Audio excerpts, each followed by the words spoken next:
What happened when the bully teacher found out that I am the principal's daughter? My mom became principal at my school the summer before my junior year. I asked her not to tell anyone because I didn't want special treatment. I didn't want kids thinking I got good grades because my mom ran the school. She agreed and kept it quiet. Nobody knew. I had my dad's last name anyway, so it wasn't obvious. Mrs. Holloway taught AP English and her daughter Brooke was in my class. Brooke was fine at English, but I was better. That's not me bragging. It was just true. I got higher scores on every essay. I participated more in discussions. I actually did the readings. And Mrs. Holloway absolutely hated me for it. It started small. She'd call on Brooke to answer questions even when my hand was up first. She'd praise Brooke's essays in front of the class, but never mention mine even when I scored higher. When we did group discussions, she'd cut me off mid-sentence to let Brooke talk. I told myself I was imagining it. Then it got worse. She started grading me harder than everyone else. I turned in an essay that I knew was good and got a C-. Brooke turned in an essay with actual spelling errors and got an A. When I asked Mrs. Holloway about my grade, she said my analysis was superficial and I needed to try harder. She said maybe this class was too advanced for me. She said not everyone is cut out for AP-level work. I rewrote the essay exactly the way she wanted, and she gave me a C. She said I still wasn't grasping the material. Brooke got moved to the front row. I got moved to the back corner. Holloway would make little comments when she passed my desk. Things like, I hope you're actually paying attention today, or let's see if you can keep up with the rest of the class. She'd say them quiet enough that only I could hear. When I tried to report it to my mom, I stopped myself. I wanted to handle this on my own. I didn't want to be the kid who ran to the principal every time something was unfair. So I just kept my head down and did my work. The snap happened during our midterm presentations. Everyone had to present an analysis of a novel in front of the class. I spent 2 weeks on mine. I practiced every night. I knew it was the best work I'd ever done. Brooke went before me. Her presentation was fine. Nothing special. She read off her notes the whole time and mispronounced the author's name twice. Mrs. Holloway stood up and clapped when she finished. She said it was one of the finest student presentations she'd seen in her 15 years of teaching. She said Brooke had a natural gift for literary analysis. She said she was so proud of her. Then it was my turn. I gave my presentation and I knew I nailed it. I didn't use notes. I made eye contact with the class. I hit every point perfectly. When I finished, Mrs. Holloway just stared at me. She said it was clear I had copied my analysis from the internet because there was no way I could have come up with those ideas on my own. She said she was giving me a 0 and reporting me for academic dishonesty. The whole class went silent. I felt my face get hot. I told her I didn't cheat. I told her I worked on this for 2 weeks. She said that was exactly what a cheater would say. She said I should be ashamed of myself for trying to take credit for someone else's work. She said she knew from day one that I didn't belong in her class. That's when I snapped. I didn't yell. I didn't cry. I just looked at her and said I wanted to discuss this with the principal right now. Mrs. Holloway laughed. She said fine. She said she'd be happy to tell the principal exactly what kind of student I was. She said the principal would probably recommend I be expelled for cheating. She told me to go ahead and make an appointment if I thought it would help. I said I didn't need an appointment. I pulled out my phone and called my mom. The whole class watched. Mrs. Holloway had this smug look on her face like she was about to win. Then my mom picked up and I said, "Hey Mom, can you come to Mrs. Holloway's classroom right now?" Mrs. Holloway's face changed. She said, "Mom?" I said, "Yes." "My mom is the principal." The color drained out of Mrs. Holloway's face completely. Mom walked through the doorway, and every head in the room turned toward her. She wore her principal blazer and carried a leather folder under one arm. Her face looked calm, but I could see the tight line of her jaw. Mrs. Holloway stood next to her desk with both hands gripping the edge. The grade book sat in front of her and her knuckles had gone white. Nobody moved. Nobody breathed. I watched my classmates' eyes go from me to Mom to Mrs. Holloway and back again. The silence felt heavy and thick. Mom's heels clicked against the floor as she walked to the front of the room. Mrs. Holloway opened her mouth, but nothing came out. Her face had lost all its color and she looked like she might throw up. Mom stopped a few feet away and straightened her blazer. She looked at Mrs. Holloway without any expression on her face. The professional mask was perfect. Mom asked Mrs. Holloway to step into the hallway for a private conversation. Her voice came out steady and measured. Not angry, not upset, just completely professional. Mrs. Holloway's hands started shaking as she picked up her gradebook. She fumbled with it and almost dropped it. A substitute teacher appeared in the doorway behind Mom and moved into the room. Mrs. Holloway walked toward the door like someone heading to their own execution. Her legs looked unsteady. She kept her eyes on the floor. Mom followed her out and closed the door behind them. The substitute teacher introduced herself, but I didn't catch her name. Through the small window in the door, I could see Mom and Mrs. Holloway standing in the hallway. Mrs. Holloway's mouth was moving fast. Her hands gestured wildly. Mom stood perfectly still with her arms crossed. Then Mrs. Holloway's voice got louder. I could hear it through the door even though I couldn't make out the words. She sounded desperate, like she was making excuses and explanations that kept getting more frantic. Mom didn't move. She just listened with that same calm expression. Voice rose higher, and I heard the word misunderstanding, and the phrase just trying to motivate. Mom's face didn't change at all. Nicholas Berg sat 2 desks over from me. He leaned across the aisle and whispered that he'd been wanting to say something for weeks. His voice was quiet enough that only I could hear. He said he saw how Mrs. Holloway treated me differently. He saw the grades that didn't make sense. He saw the comments and the way she cut me off during discussions, but he didn't know how to say anything. He didn't know if anyone would believe him. 2 other students sitting near us nodded. A girl named Sarah turned around in her seat and whispered an apology. She said she should have spoken up. She said she felt bad every time Mrs. Holloway made those comments to me.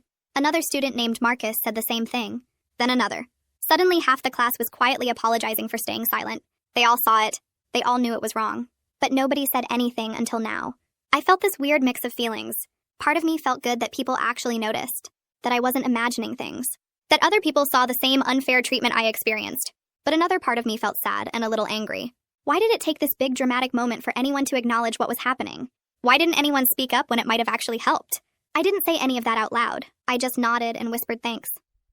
The substitute teacher told everyone to work quietly on their reading assignments.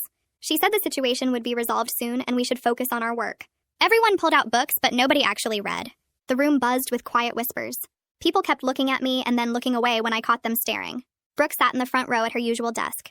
She stared down at her hands in her lap. Her face had turned bright red. The color spread from her cheeks down her neck. She looked embarrassed and angry at the same time. Her shoulders hunched forward like she was trying to make herself smaller. I almost felt bad for her.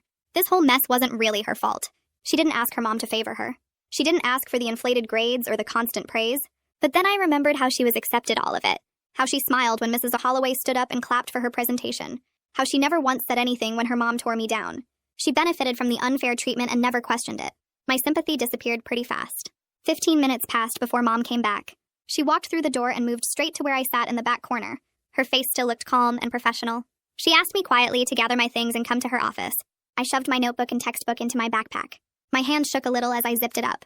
Through the hallway window, I could see Mrs. Holloway walking fast toward the administrative wing. Mr. Henderson walked beside her. He was the assistant principal, and he looked serious.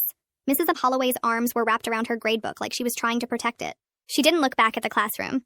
The second I stood up to leave, the room exploded in whispers. Everyone started talking at once. The substitute teacher tried to quiet them down, but it didn't really work. I followed Mom out into the hallway and heard the noise level rise behind us. Everyone was trying to process what just happened. I wondered what they were saying about me, about Mrs. Holloway, about the whole situation. Mom's office sat at the end of the administrative wing. She unlocked the door and held it open for me. I walked in and she closed it behind us. The sound of the lock clicking felt final. Mom took a deep breath and set her leather folder on the desk. She sat down in her chair and gestured for me to sit across from her. Then she asked me to explain everything from the beginning. Her voice was still calm, but I could hear the edge underneath. I opened my backpack and pulled out the folder I'd been keeping. Inside were all my graded essays from the semester. Every single one. I'd kept them all even though seeing those unfair grades made me feel sick. I spread them out on Mom's desk. Then I pulled out my notebook where I'd written down every comment Mrs. Holloway made, every public humiliation. Every time she cut me off or moved me to the back or told me I wasn't good enough. I'd documented everything with dates and times. Mom picked up the first essay and looked at the grade. C-. She read through it quickly. Her professional mask slipped just a little. I saw her jaw tighten. Her eyes got harder. She picked up the next essay. Another C, then another. She read through my notes about the comments, about being told I didn't belong in the class, about being accused of cheating. Her hands gripped the papers tighter. The anger showed in her eyes even though her voice stayed steady. She asked questions about specific incidents. I answered each one. The whole story came out. Everything I'd been holding in for months. Mom set down the papers and told me she had to handle this through proper administrative channels. She said every maternal instinct wanted to protect me right away. Wanted to fix this immediately. But she had to follow the rules. Had to do this the right way. She picked up her phone and called Kathy Marshall. Kathy was the English department head. She supervised all the English teachers, including Mrs. Holloway. Mom asked her to come to the office right away. 5 minutes later, Kathy knocked on the door. She came in looking concerned and confused. Mom explained the situation briefly. Then she asked Kathy to review my essays alongside Brooke's work from the same assignments. She wanted an objective comparison of the work quality versus the grades assigned. Kathy sat down at the desk and started reading. She picked up one of my essays and read through it carefully. Then she found Brooke's essay on the same assignment in the gradebook records. Her face changed as she compared them. Her eyebrows pulled together. Her mouth pressed into a thin line. She looked troubled. She read another pair of essays, then another. The pattern became obvious. My work was consistently stronger but graded much lower. Brooke's work had clear mistakes but received A grades. Kathy set down the papers and looked at Mom. She said the discrepancy was significant and concerning. She said this needed immediate attention. Mr. Henderson knocked on the door and came in carrying a thick file. He was the assistant principal and he handled most of the student complaints. He said he pulled Mrs. Holloway's personnel file after the hallway conversation. He spread out several papers on the desk. 2 years ago, a student transferred out of Mrs. Holloway's class. The transfer request cited unfair treatment and bias. The complaint wasn't investigated thoroughly at the time. Last year, a parent complained about grade inflation for students Mrs. Holloway personally liked. That complaint also got brushed aside without real investigation. Mr. Henderson pointed to another document. 3 years ago, a different parent raised concerns about favoritism. The pattern was clear. This wasn't the first time. It wasn't even the second or third time. Mrs. Holloway had a history of this behavior. Nobody had taken it seriously enough to do anything about it. Mom's case for administrative action got stronger with each piece of evidence. She looked at me and then at the file. Her expression stayed professional, but I could see the anger building underneath. Mom asked me directly why I didn't come to her sooner. Her voice was gentle but firm. I told her the truth. I wanted to prove I could handle my own problems. I didn't want to use our relationship as a shield. I didn't want to be the kid who ran to the principal every time something was unfair. I wanted to deal with it myself. Mom nodded slowly. She understood. But then she said something that made me stop and think. She said suffering in silence isn't strength when someone in authority is abusing their power. She said there's a difference between being independent and allowing yourself to be victimized. She said speaking up when something is wrong isn't weakness. It's actually the stronger choice. We talked for a while about that difference. About when to handle things yourself and when to ask for help. About recognizing when a situation is beyond your ability to fix alone. I realized she was right. I should have spoken up weeks ago. I should have told her when the grading first got unfair. When the comments started. When Mrs. Holloway moved me to the back corner and started undermining everything I did. I thought I was being strong by handling it alone. But really, I was just letting the abuse continue. Kathy Marshall gathered up my essays and stood. She said she would take them to be regraded by 2 other AP English teachers. Teachers who didn't know anything about the situation or the context. Mom explained this would provide an objective assessment of my work quality. It would establish whether Mrs. Holloway's grades were professionally defensible or clearly biased. The process would take a few days. But it was necessary to build a proper case for disciplinary action. A case that would hold up to any challenge or appeal. Kathy promised to handle it quickly and keep everything confidential. She left with the essays in a folder. Mr. Henderson stayed to discuss the next steps. Mom talked about placing Mrs. Holloway on administrative leave pending investigation. About reviewing all her grade records for patterns of bias. About interviewing students who might have witnessed the unfair treatment. The administrative process was starting. Finally, someone was taking this seriously. Finally, something was being done about it. Mom told me the next morning that I'd be working in the library during English class while the investigation moved forward. She walked me there herself before first period and explained the situation to the librarian. The space felt quiet and empty compared to a regular classroom. I sat at one of the back tables with my textbooks spread out, trying to focus on homework for my other classes. Around mid-morning, a woman I didn't know walked over and pulled out the chair across from me. She introduced herself as Anastasia Waters, the school counselor. She said Mom had asked her to check in and see how I was handling everything. I told her I was fine. She gave me this look that said she didn't believe me but wasn't going to push. She explained that her office was always open if I needed someone to talk to about the stress or the humiliation of what happened. She left her card on the table and said sometimes it helps to process these things with a neutral person who isn't involved. I thanked her and meant it. But honestly, I mostly just felt relieved that adults were finally taking this seriously and actually doing something about it instead of telling me to work harder or try to get along better with Mrs. Holloway. 2 days passed slowly in the library. I finished all my homework for the week and started reading ahead in my textbooks. Other students would glance at me when they came in during their free periods, but nobody asked questions. On Thursday afternoon, Mom called me to her office. Kathy was already there with a folder of papers spread across the desk. She looked up when I came in, and her expression was serious but satisfied. She told me the regrading was complete. 2 other AP English teachers had reviewed all my essays without knowing anything about the situation or whose work they were evaluating. My scores came back dramatically different. Every single essay received an A grade from both reviewers. One teacher had written detailed comments praising my analysis and writing style. The other had noted that my work showed exceptional understanding of the material. Kathy set the papers in front of Mom and pointed to the grade comparisons. The evidence of Mrs. Holloway's bias was now undeniable and documented in black and white. Mom looked at the papers for a long time without speaking. Then she picked up her phone and asked her assistant to schedule a formal meeting with Mrs. Holloway for Friday afternoon. I went back to the library but couldn't concentrate on reading anymore. My phone buzzed with a text from Nicholas. He said word was spreading through school that something major had happened in Mrs. Holloway's class. Most students didn't know the specific details, but everyone was talking about it. He said several of our classmates had approached him asking if there was anything they could do to help. They wanted to provide statements about what they'd witnessed if it would help my case. I forwarded his message to Mom. Within an hour, she had Mr. Henderson send an email to students in my English class. The email explained that the school was conducting an investigation into teacher conduct, and any students who witnessed relevant incidents could submit voluntary written statements. The statements would be kept confidential and used only for administrative purposes. No student would face any negative consequences for participating or choosing not to participate. By Monday morning, 8 students had submitted detailed statements. Mr. Henderson brought them to Mom's office in a thick folder. I sat there while Mom read through each one out loud. The first statement came from a girl who sat near me in the back corner. She described Mrs. Holloway would make comments under her breath when walking past my desk. comments about paying attention and keeping up with the class. She said it made her uncomfortable because I was clearly one of the best students, and the comments seemed designed to embarrass me. The second statement came from Nicholas.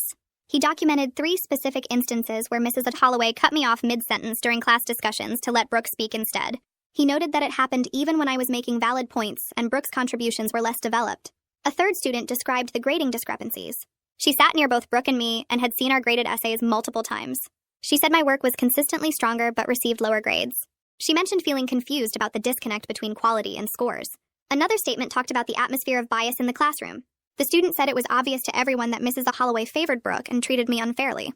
Several students had discussed it privately but didn't know how to report a teacher's conduct without proof. 2 more statements specifically mentioned the midterm presentation incident. Both students said my presentation was clearly superior to Brooke's, but Mrs. Holloway's reactions were completely opposite. They described feeling shocked when Mrs. Holloway accused me of cheating. One student wrote that the accusation seemed to come from nowhere and made no sense given the quality of my work all semester. The statements corroborated everything I had experienced.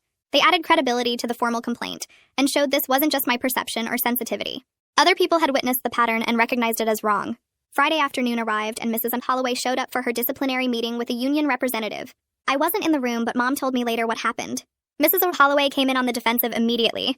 She claimed I was actually performing poorly in her class, and she'd been trying to motivate me to improve through tough feedback. She said I was only complaining now because I wanted special treatment as the principal's daughter. She tried to frame the whole situation as a student who couldn't handle high academic standards and was using her mother's position to get out of consequences for mediocre work.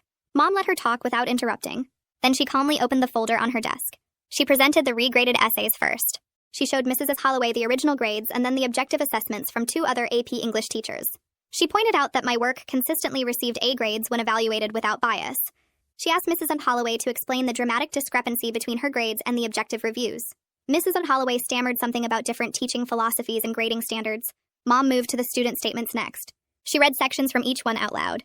The preferential treatment of Brooke, the public put-downs directed at me, the obvious grading discrepancies, the general atmosphere of bias that other students had noticed and felt uncomfortable about. She showed Mrs. Holloway the documentation of her comments during the presentation incident. Multiple witnesses confirming that she accused me of plagiarism without evidence and said I didn't belong in her class. Mrs. Holloway's defense crumbled as the evidence mounted. Her face went pale and she stopped trying to argue. The union representative leaned over and spoke quietly to Mrs. Holloway. Mom said she could hear him advising that the evidence was overwhelming, and Mrs. Holloway should accept responsibility rather than make things worse by continuing to deny what clearly happened. Mrs. Holloway's composure broke completely. She started crying and admitted she felt threatened by my academic performance. She said having me in the class made Brooke look less accomplished by comparison. She said she knew it was wrong, but she couldn't help wanting to protect her daughter and make sure Brooke got recognition. She acknowledged that her behavior was unprofessional and inappropriate. Then she tried to minimize it by calling it poor judgment, rather than intentional harassment. She said she never meant to hurt me, and just wanted to help her daughter succeed. Mom's expression stayed neutral, but I could imagine the anger underneath. She explained that Mrs. Holloway would be placed on immediate administrative leave, while the district reviewed the case and determined final disciplinary action. Kathy would take over the AP English class for the rest of the semester. All of my grades would be reviewed and corrected based on the objective assessments. Mrs. Holloway's face showed she understood what this meant. Her teaching career at this school was effectively over. The next day, Brooke found me in the hallway between classes. Her eyes were red and puffy from crying. She stopped in front of me and said she needed to apologize. She said she was sorry for benefiting from her mother's favoritism. She admitted she knew something felt wrong about the constant praise and recognition. She said deep down she knew I was better at English, but she convinced herself she actually earned all the positive attention because it felt good to finally be the best at something. Her voice cracked when she talked about how her mother's actions had ruined everything. Now everyone would think she only got good grades because of favoritism. Nobody would believe she had any real talent or ability. I told her I didn't blame her for her mother's choices. She didn't ask for the special treatment and she couldn't control what her mother did. We had an awkward but honest conversation about how the situation hurt both of us in different ways. I lost confidence and felt attacked for doing good work. She lost credibility and would always wonder if her achievements were real or manufactured. Neither of us got what we actually needed from that class. Monday morning, Kathy stood at the front of the AP English classroom and introduced herself as the new teacher. She acknowledged that there had been a difficult situation that required administrative intervention. She didn't go into specifics about what happened or who was involved.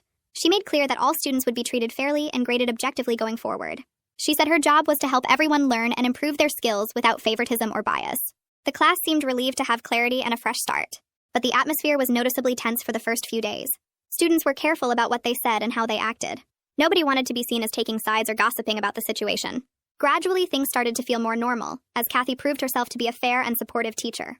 My corrected grades were posted by the end of the week. The official transcript now showed consistent A performance throughout the semester. Every essay that Mrs. Holloway had graded unfairly was revised to reflect the objective reviews. Seeing the official recognition of what I actually earned felt validating after weeks of being told I wasn't good enough. Several teachers in other departments quietly mentioned they were glad the situation was addressed. They said they'd noticed my distress over the past months but didn't know the cause. Now they understood why I'd seemed stressed and anxious. Their support meant more than I expected. The school board meeting happened on a Thursday afternoon, 3 weeks after Mrs. Holloway's administrative leave started. Mom told me the board would review all the evidence and make their final decision about her employment. Brittany Holloway had to leave the room when they discussed her daughter's case because of the family connection. The other board members spent 2 hours going through everything. They looked at the regraded essays. They read the student statements. They reviewed the documentation of Mrs. Holloway's comments and grading patterns. Mom presented her recommendation for termination based on unprofessional conduct and abuse of authority. The vote was unanimous. Mrs. Holloway's teaching contract would not be renewed at the end of the semester. She was banned from returning to campus for any reason. Mom called me that evening to tell me the decision. Her voice sounded tired but satisfied. She said the board took the situation seriously and agreed that Mrs. Holloway's behavior violated professional standards. I felt relief wash over me knowing it was officially over. Dawn Holloway caught me in the hallway after school the next day. She teaches chemistry in the science wing, and I'd seen her around but never really talked to her. She looked uncomfortable as she approached me. Her face was red and she kept fidgeting with her car keys. She said she needed to apologize for her sister's behavior. She explained that family loyalty made her want to defend Mrs. Holloway at first. She said she told herself there must be some misunderstanding, or that the situation was being blown out of proportion. But then she saw the evidence. She read the student statements and looked at the graded work comparisons. She said there was no way to ignore what her sister had done. Her voice cracked a little when she talked about how embarrassed and upset she felt. I told her I appreciated her reaching out. I said I didn't hold her responsible for her sister's choices. She thanked me for understanding and said she hoped I could move forward without letting this experience damage my love of learning. We talked for a few more minutes and then she headed to her classroom. I felt good about the conversation. It took courage for her to approach me knowing what her sister had done. Mom and I had dinner together that evening at our favorite Italian restaurant downtown. We sat in a quiet corner booth and ordered pasta. She asked how I was really doing with everything that happened. I told her honestly that I felt relieved but also kind of drained from the whole experience. She admitted she struggled with wanting to intervene immediately as my mother, while knowing she had to follow proper procedures as principal. She said every maternal instinct told her to protect me right away, but she knew that would undermine the entire system. She had to trust the process, even though it meant I suffered longer than she wanted. I reached across the table and squeezed her hand. I told her I was grateful she handled it professionally. I said it proved the system works when people follow the rules, and that matters more than quick revenge. She smiled and said she was proud of how I handled myself through the whole situation. We spent the rest of dinner talking about lighter topics and laughing about random things.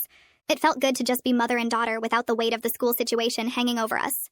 Anastasia Waters started checking in with me every week after the board meeting. She's the school counselor, and Mom asked her to monitor how I was adjusting emotionally and academically. We met in her office during my free period on Mondays. She helped me process the anger and hurt from being systematically undermined by someone in authority. We talked about how it felt to have my work constantly criticized and my abilities questioned.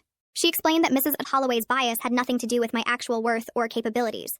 She said abusive authority figures often target people who threaten them in some way. My academic success made Mrs. Holloway feel like her daughter looked worse by comparison. That was her problem, not mine. We worked on rebuilding my confidence after weeks of being told I wasn't good enough. Anastasia gave me exercises to separate Mrs. Holloway's biased opinions from objective reality. She had me list evidence of my actual abilities based on other teachers' feedback and test scores. Seeing everything written down helped me realize how much Mrs. Holloway's treatment had been poisoning my self-perception. The counseling sessions made a real difference in how I felt about myself and my academic future. Kathy Marshall proved to be an excellent teacher who provided constructive feedback and fair grades based solely on work quality. She returned our latest essays on a Wednesday morning and spent time explaining her grading criteria to the whole class. She walked through what made a strong analysis versus a weak one. She pointed out specific examples from different papers without naming students. When she handed me my essay back, it had detailed comments in the margins. She'd noted where my argument was particularly strong and where I could improve my evidence selection. The grade at the top was an A-. She praised my essay analysis in class that day as an example of effective thesis development. I felt genuinely proud rather than suspicious of the recognition. The difference between authentic appreciation and biased favoritism became crystal clear. Kathy's feedback made me want to work harder and improve my skills.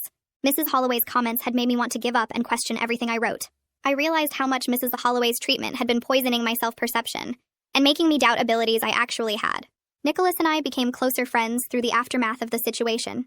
He started sitting with me at lunch, and we'd talk about what happened. He felt guilty about not speaking up sooner when he witnessed the unfair treatment. I told him I understood why he stayed quiet. Challenging a teacher's authority is scary and risky. He said watching me advocate for myself taught him something important about standing up for what's right, even when it's difficult. We started studying together for the upcoming AP exams. He helped me prepare for the next major presentation assignment since that's what triggered the whole confrontation with Mrs. Holloway. We practiced in the library after school and he gave me feedback on my delivery and content. Having a friend who witnessed everything and validates my experience helped reduce the lingering self-doubt. He reminded me that everyone in class saw Mrs. Holloway's bias and knew I didn't deserve that treatment. His support made me feel less alone in what I'd gone through. Transferred to a different AP English section taught by another teacher at the start of the next grading period. I saw her talking to the guidance counselor about the schedule change one afternoon. She looked relieved when she left the office with her new class assignment. She found me in the hallway a few days later and explained her decision. She said she needed a fresh start without the shadow of her mother's actions hanging over every class. Everyone in our old section knew what happened, and she felt like they were constantly judging her. She wanted to establish her own academic identity separate from the favoritism she received. I told her I understood her decision and respected what she was trying to do. She thanked me for not being hostile about everything. We're not friends, and probably never will be. But we nod to each other in the hallways without hostility. We both got hurt by her mother's choices in different ways.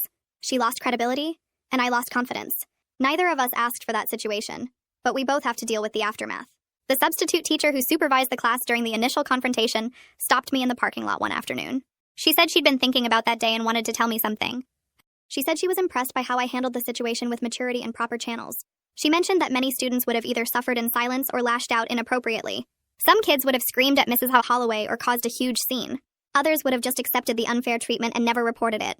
She said my approach demonstrated real character and strength. I called for help through the right channels and let the system work the way it's supposed to.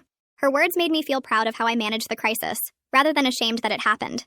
I thanked her for supervising the class that day, and for being willing to document what she witnessed. She smiled and said she was glad she could help. She told me to keep being brave and standing up for myself as I moved forward in life. Mom implemented new policies at the school based on lessons learned from my situation. She announced the changes at a faculty meeting, and sent an email to all parents explaining the new procedures. Department heads now have to randomly audit teacher grades and compare them against student work quality. They pull samples from different classes and have other teachers review the work blind without knowing who graded it originally. The audits help catch bias patterns earlier before they cause serious damage. Mom also established an anonymous reporting system for students to flag concerns about unfair treatment without fear of retaliation. Students can submit reports online through a secure portal that doesn't track their identity. The guidance office reviews all reports and investigates when patterns emerge. The changes came directly from lessons learned through my situation. Mom wanted to make sure other students wouldn't have to suffer the way I did before someone noticed and took action. I felt glad that something positive emerged from the negative experience. My situation might prevent similar problems for other students in the future. My grades in other classes remained strong throughout the semester despite everything that happened with Mrs. Holloway. My history teacher gave me an A on my research paper about the civil rights movement. My math teacher praised my problem-solving approach during calculus lessons. My biology teacher selected my lab report as an example of excellent scientific writing. The consistent positive feedback from other teachers proved that my academic abilities were never the problem, despite Mrs. Holloway's claims. My history and math teachers both offered to write recommendation letters for college applications. They specifically mentioned my resilience and integrity during a difficult situation in their letters. They said I demonstrated maturity by handling a serious problem through proper channels, rather than giving up or retaliating inappropriately. The support from other faculty helped counterbalance the damage Mrs. Holloway tried to inflict on my academic reputation. I had concrete evidence that multiple teachers recognized my abilities and valued my work. Mrs. Holloway's biased opinions were the outlier, not the reality of my academic performance. 3 weeks passed since Mrs. Holloway walked out of the building for the last time. Kathy stood at the front of the classroom on Monday morning and asked if anyone wanted to redo their midterm presentations for proper evaluation. My hand went up before I could think about it. She smiled and told me to come prepared on Wednesday. I spent Tuesday night going over my analysis again. The same presentation Mrs. Holloway had called plagiarized. The same work she'd given me a 0 for. I practiced in front of my mirror until the words felt natural again. Wednesday arrived and I walked to the front of the class with my notes in hand. I didn't need them, but they made me feel more prepared. The classroom went quiet as I started talking. I made eye contact with different students as I explained my analysis of the symbolism and themes. My voice stayed steady as I connected the author's techniques to the broader message of the novel. I referenced specific passages and explained how they supported my interpretation. Nobody interrupted me. Nobody accused me of cheating. I finished my presentation and looked at Kathy. She was nodding and writing notes on her evaluation sheet. She looked up at the class and told everyone that my analysis demonstrated exactly the kind of critical thinking AP English is meant to develop. She said I showed deep understanding of literary devices and how to apply them to textual analysis. She marked an A on her grade sheet and held it up so I could see it. The vindication hit me all at once. This was the grade I'd earned 3 weeks ago. This was the recognition my work deserved. I walked back to my seat and several students gave me small smiles or thumbs-up gestures. Nicholas leaned over and whispered that my presentation was really good. I thanked him and sat down feeling lighter than I had in months. After class ended, 3 students approached me in the hallway. 2 girls from my discussion group and a boy who sat near the back. One of the girls apologized for not saying anything when Mrs. Holloway made those accusations. She explained that she wanted to speak up, but was scared of becoming a target herself. The other girl nodded and said she felt the same way. The boy admitted he knew the grading was unfair, but didn't know how to challenge a teacher's authority without proof. I told them I understood their fear, even though facing the attacks alone had been really hard. I explained that teachers hold power over grades and recommendations, so speaking up feels risky. But I also said I hoped they would stand up for other students in the future if they saw something wrong happening. I mentioned that bystander silence makes it easier for people in power to abuse that power. They all promised they would try to be braver next time. We talked for a few more minutes about the class and how different it felt with Kathy teaching. They seemed relieved to have apologized, and I felt a little better knowing they'd recognized what happened. Mom called me into her office after school that Thursday. She closed the door and told me the district was using my case as a training example. The professional development team created a presentation about recognizing bias and maintaining appropriate teacher conduct. She showed me the slides on her computer. They didn't use my name or any identifying information. The presentation described a situation where a teacher showed favoritism toward their own child and targeted another high-performing student. It outlined the warning signs other staff should watch for and the proper reporting procedures. Mom explained that administrators from 3 other schools in the district would see this presentation at their next training session. The situation served as a clear example of how personal relationships can corrupt professional judgment.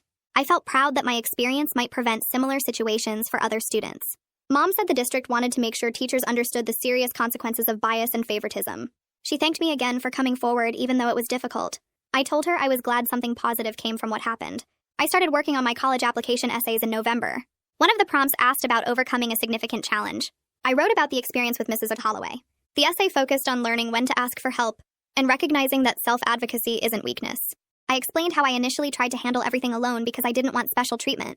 I described the moment I realized that suffering in silence wasn't strength when someone in authority was abusing their power. I wrote about calling my mom and using proper channels to address the injustice. The essay ended with reflections on the importance of speaking up and trusting the systems designed to protect students.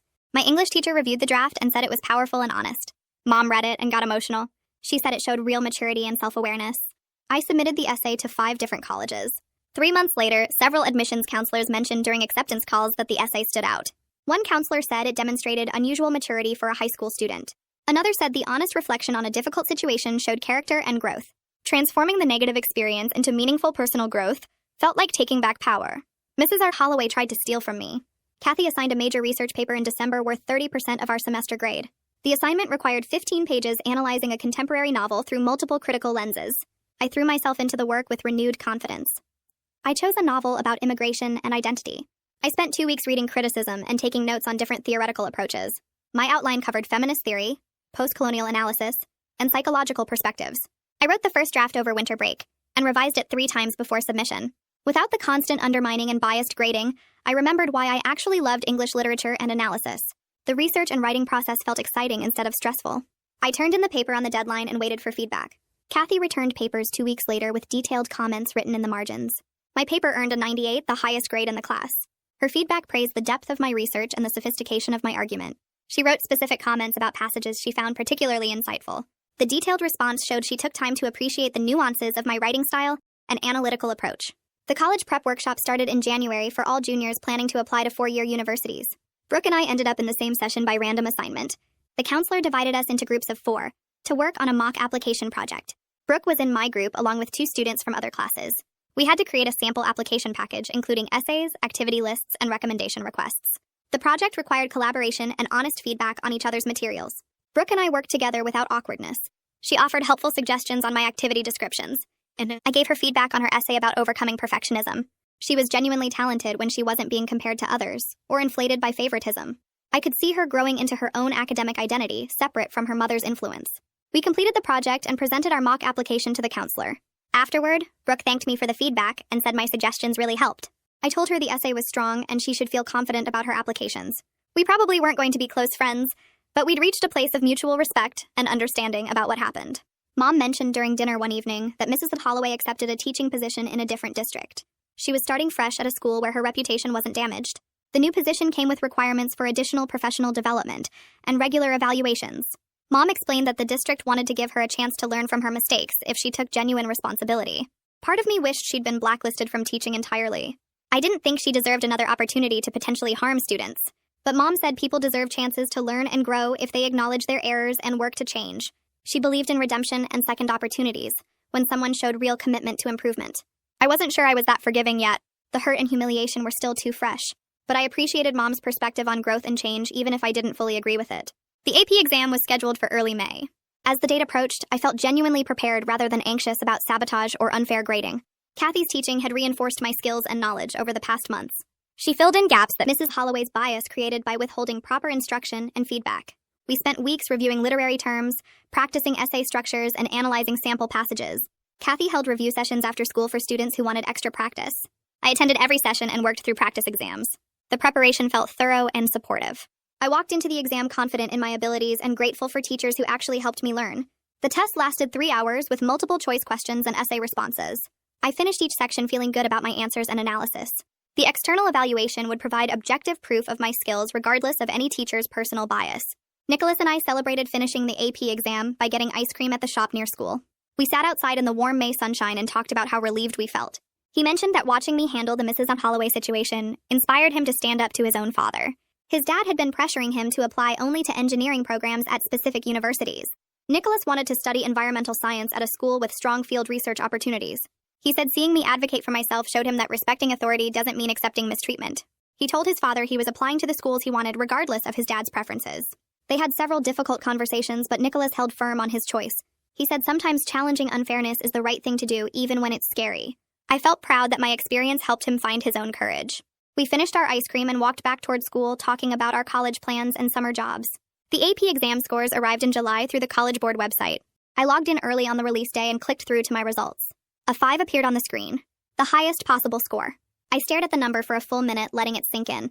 The objective external evaluation confirmed what I always knew about my abilities. Mrs. Holloway's grades reflected her bias rather than my actual performance. I had concrete proof now that couldn't be disputed or questioned. I took a screenshot of the score report and sent it to Mom. She called immediately and congratulated me. She said she never doubted my abilities but knew the external validation would feel important. I printed the score report and bought a simple black frame at the store. I hung it on my bedroom wall next to my desk. Every time I looked at it, I remembered to trust my own assessment of my abilities, regardless of others' opinions. The score became a reminder that truth and merit eventually reveal themselves, even when someone tries to hide or deny them.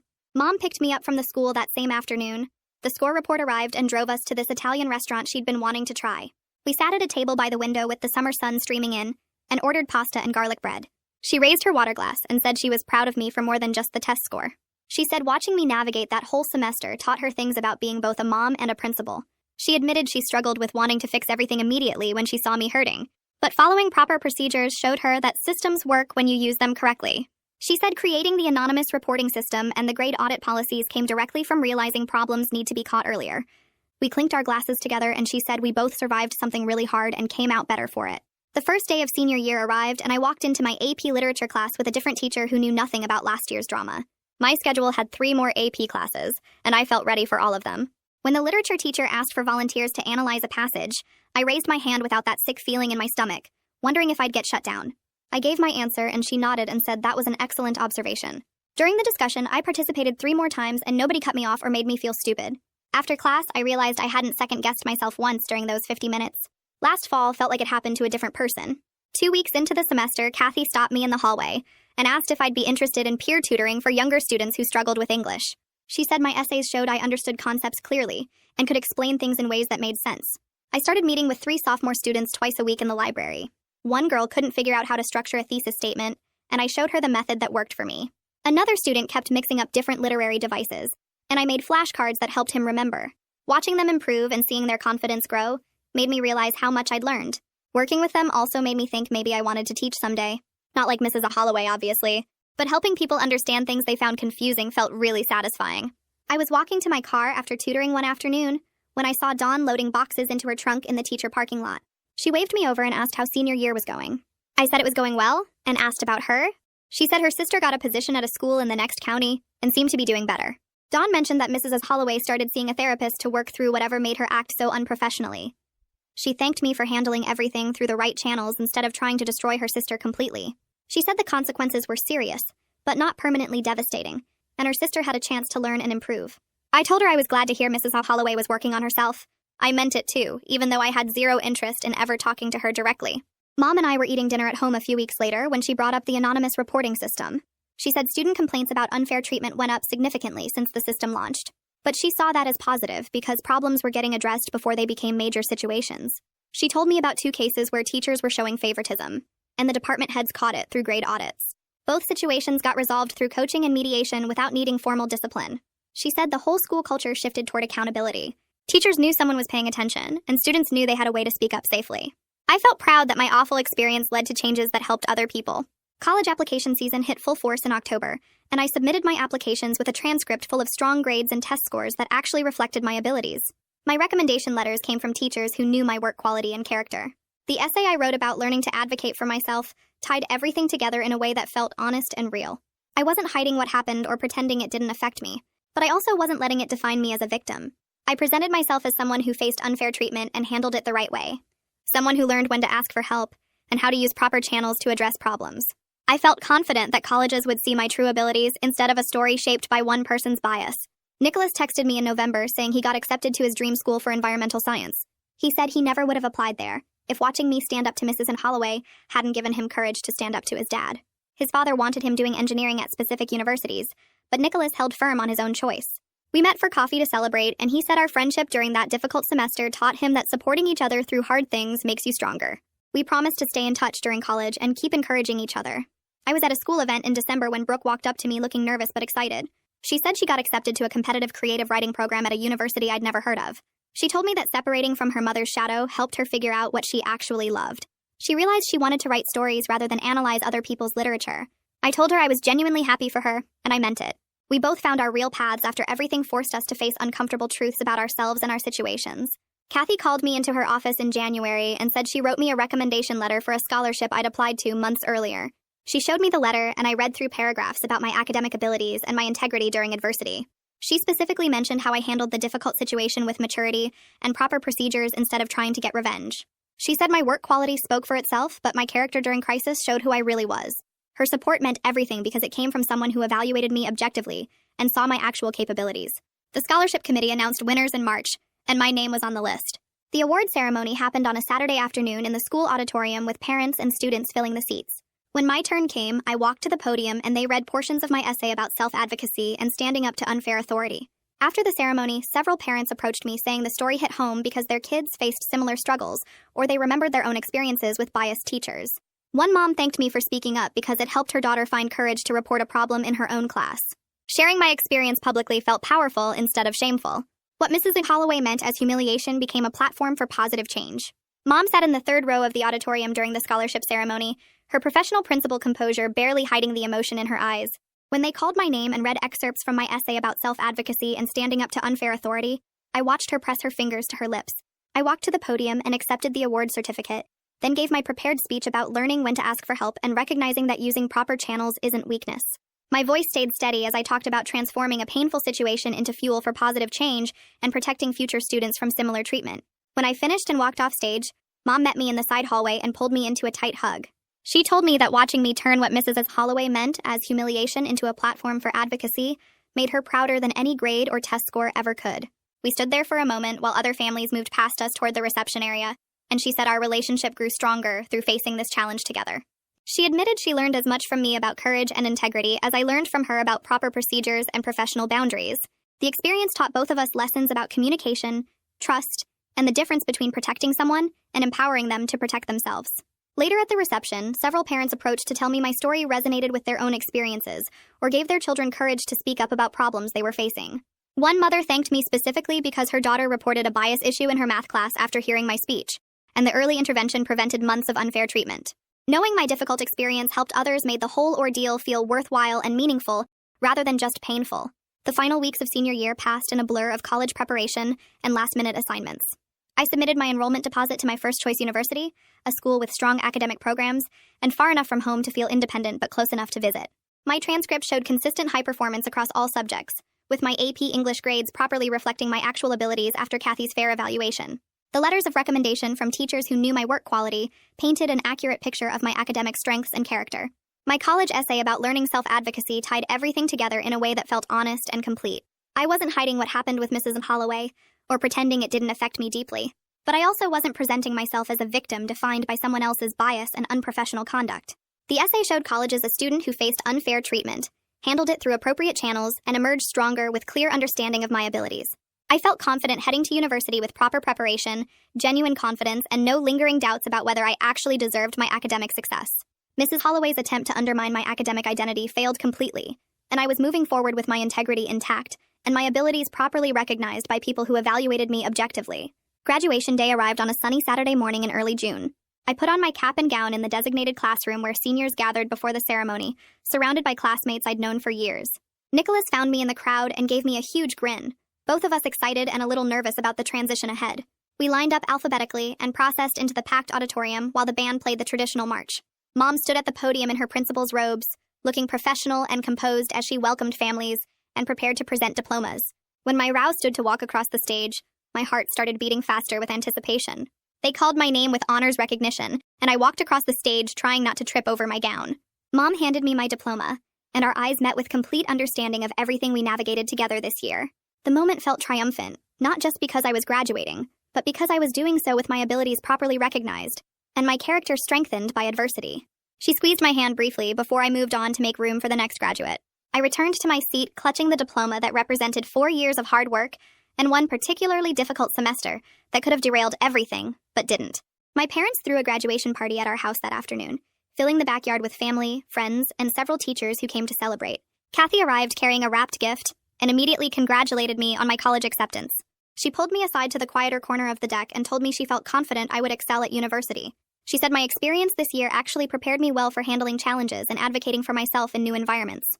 College would bring difficult professors, unfair situations, and moments when I needed to speak up for myself, and I now had proven skills for addressing those problems effectively.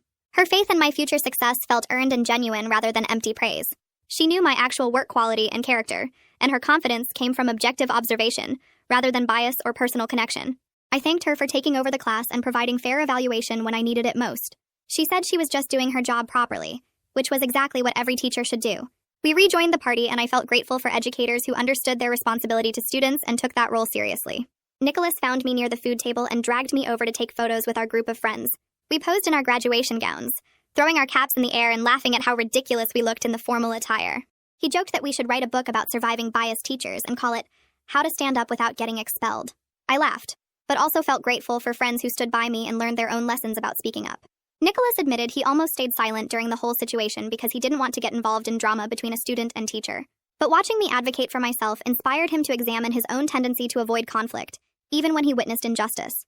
He said he learned that supporting friends through hard situations makes you stronger, and that speaking truth matters even when it's uncomfortable. Our friendship forged through adversity would last beyond high school, built on shared experience and mutual respect. We promised to stay in touch during college and keep encouraging each other to stand up for what's right. A letter arrived from the district superintendent 2 days after graduation. I opened the official envelope expecting some routine administrative communication, and found a personal letter commending me for handling the situation with Mrs. Holloway through appropriate channels. The superintendent wrote that coming forward required courage, especially given my relationship with the principal and concerns about how it might look. My decision to report through proper procedures rather than seeking revenge or trying to handle it privately contributed to important policy changes that would protect future students from similar treatment.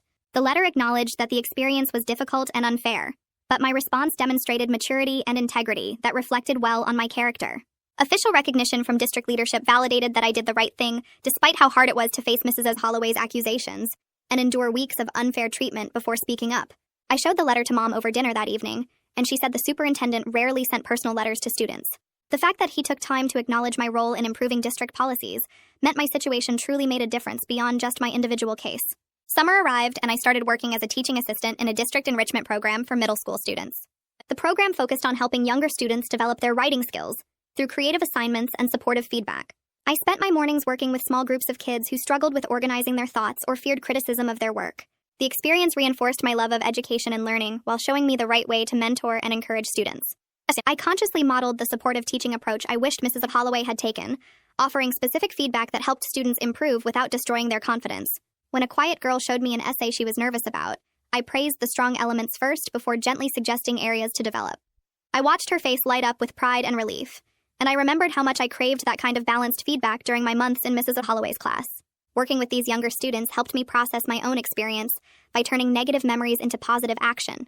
I couldn't change what happened to me, but I could make sure I never made other students feel the way Mrs. Holloway made me feel. Mom and I met for lunch at our favorite cafe 3 weeks before I left for college. We sat at a corner table overlooking the street and talked about how the situation with Mrs. Holloway ultimately strengthened both our relationship and our individual growth. She admitted she learned important lessons about creating systems that catch problems early and supporting students who face unfair treatment.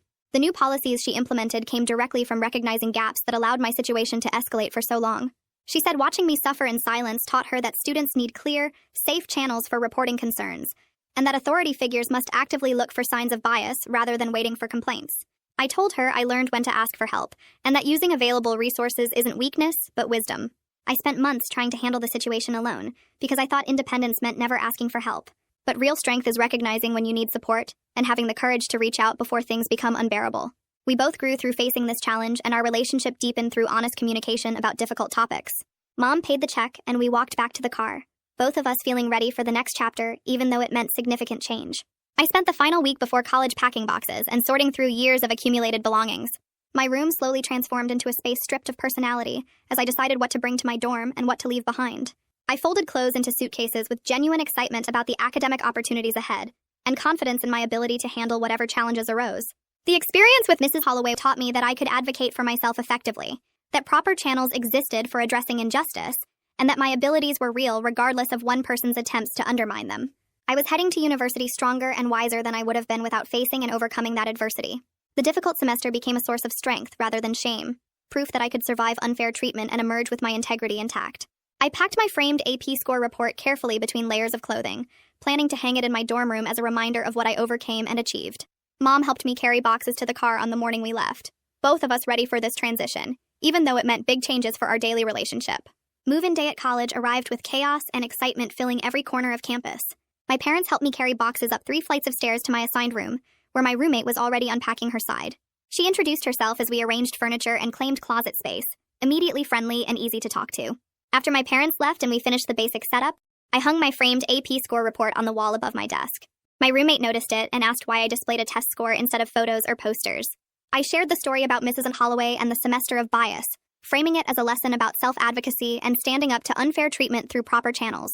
She listened with growing amazement and said she was impressed by how I handled such a difficult situation. She admitted she probably would have either stayed silent or blown up at the teacher, neither of which would have led to real resolution. Hearing my story made her feel braver about facing her own challenges in this new environment, knowing that speaking up through appropriate channels could actually work. We talked late into the night about our hopes and fears for college, and I felt grateful that my difficult experience could inspire someone else to advocate for themselves when needed. The first English class at college met in a lecture hall with rows of seats that faced a podium and a huge whiteboard.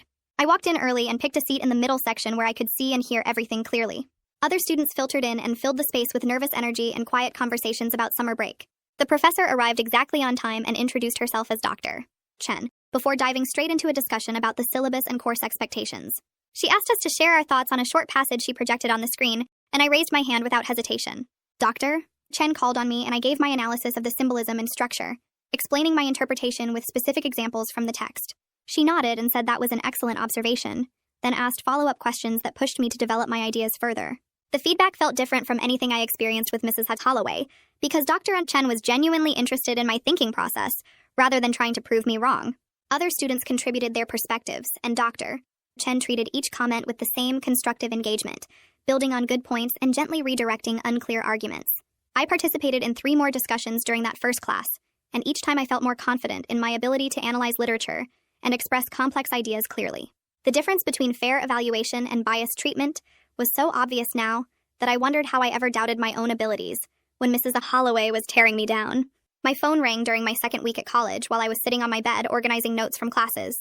Mom's name appeared on the screen and I answered immediately, eager to tell her how well everything was going. She asked about my classes and roommate and social life, and I told her I was genuinely thriving in ways I hadn't expected. The academic work was challenging, but fair. My roommate was becoming a real friend, and I felt comfortable being myself without worrying about hidden agendas or unfair treatment. Mom sounded relieved and happy to hear the positive update, then shared some news about the high school that made me sit up straighter. The new policies she implemented after my situation had already identified 2 other cases of teacher bias, before they got as bad as mine did. One involved a math teacher who consistently graded athletes more leniently than other students, and another involved a history teacher who gave lower participation grades to students who disagreed with his political views. Both situations got addressed quickly through the new anonymous reporting system and grade auditing process, with the teachers receiving coaching and closer supervision rather than termination. Mom said knowing that other students were being protected from suffering the way I did made all the difficult decisions worth it. I told her I felt the same way, and that turning my bad experience into something that helped others made the whole ordeal feel meaningful, instead of just painful. I sat at my desk in the dorm room 3 days later, finishing my first college essay for Dr. Chen's class. My roommate was at the library studying for a chemistry exam, and the room was quiet, except for the sound of my fingers on the keyboard. The essay analyzed themes of identity and belonging in the novel we discussed during the first week, and I felt genuinely excited about submitting it rather than anxious about unfair grading. Every sentence I wrote reflected my actual understanding and interpretation, without second-guessing whether a teacher would twist my words or claim I didn't understand the material. The confidence in my abilities that Mrs. Holloway tried so hard to destroy felt stronger than ever, rebuilt through proper support from Mom and the school administration, objective evaluation from teachers who graded fairly, and my own determination to not let one person's bias define my worth. I read through the essay one final time, made a few small edits to strengthen my argument, and clicked the submit button feeling proud of my work. The whole experience taught me that speaking up when something is wrong isn't weakness or complaining. It's necessary self-advocacy that protects not just yourself but potentially others facing similar situations. I was grateful for everyone who helped me get through that difficult semester and reach this point where I could focus on learning and growing without fear of unfair treatment. But mostly I was grateful for myself for having the courage to make that phone call and say the words that changed everything.